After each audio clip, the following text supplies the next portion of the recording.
Bonjour à tous, aujourd'hui je vais vous parler de thérapie familiale parce que vous savez que je reçois aussi voilà, des familles, des mamans, des papas, des sœurs en conflit et je voudrais vous parler aujourd'hui du cas où les enfants justement sont fâchés avec leurs parents, des enfants adultes plus précisément.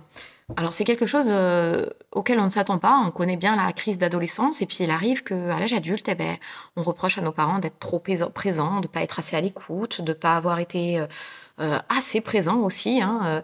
Et ça vient un petit peu comme une claque avec beaucoup d'émotions, beaucoup de choses qui se jouent derrière. Et on peut en arriver à se fâcher avec ce parent. On peut en arriver à lui reprocher nos propres problèmes finalement, de se dire c'est à cause de lui que bah, moi aujourd'hui je me traîne, manque de confiance en moi ou une difficulté dans la vie ou une difficulté à ne pas gérer la frustration.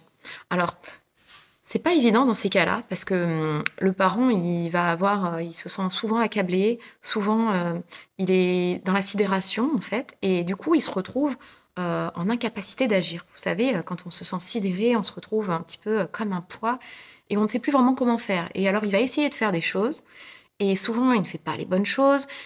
Et il va parler en termes d'émotion, en termes de dire je suis malheureuse, et alors on va se dire il se victimise à ce moment-là. Et n'entend pas ma souffrance. Vous voyez, on va se retrouver face à des personnes qui sont comme face à un mur. C'est finalement, il se plaint, mais il ne m'entend pas, ça va générer des attaques, et tout, le moindre chose va être tourné comme une attaque.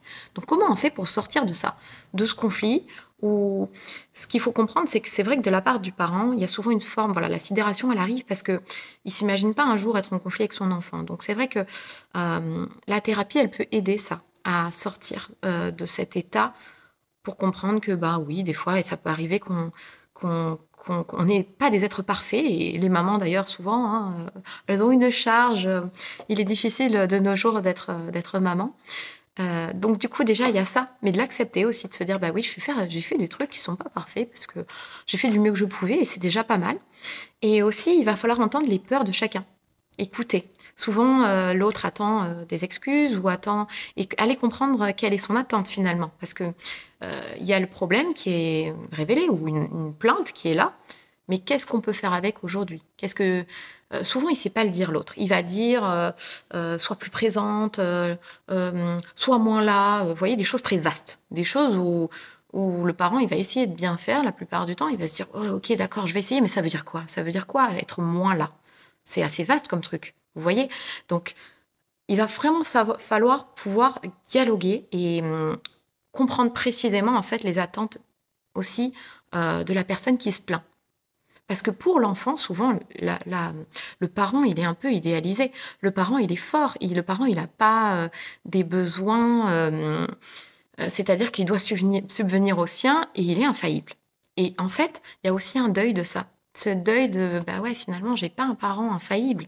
J'ai pas un parent bah lui aussi, il a ses souffrances, lui aussi, il a ses blessures, il a ses mécanismes de défense. Et des fois, il va partir dans la fuite, il va partir aussi dans le déni.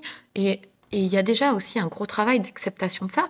Alors, en thérapie familiale, on va mettre en relief toutes ces peurs, on va mettre en relief tous ces non-dits qui sont là. Vous savez, justement, à les creuser.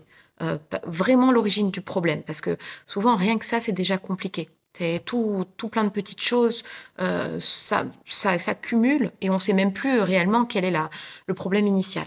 Donc vraiment, si vous ressentez ça, et la thérapie familiale, elle n'est pas réservée qu'aux enfants en bas âge. La thérapie familiale, ça peut être deux sœurs, ça peut être un papa avec sa fille, une maman avec ses enfants, ça peut être et c'est important. Voilà aussi d'entamer ce chemin qui peut être bénéfique pour tous. Eh bien, je vous souhaite une très bonne journée. Au revoir.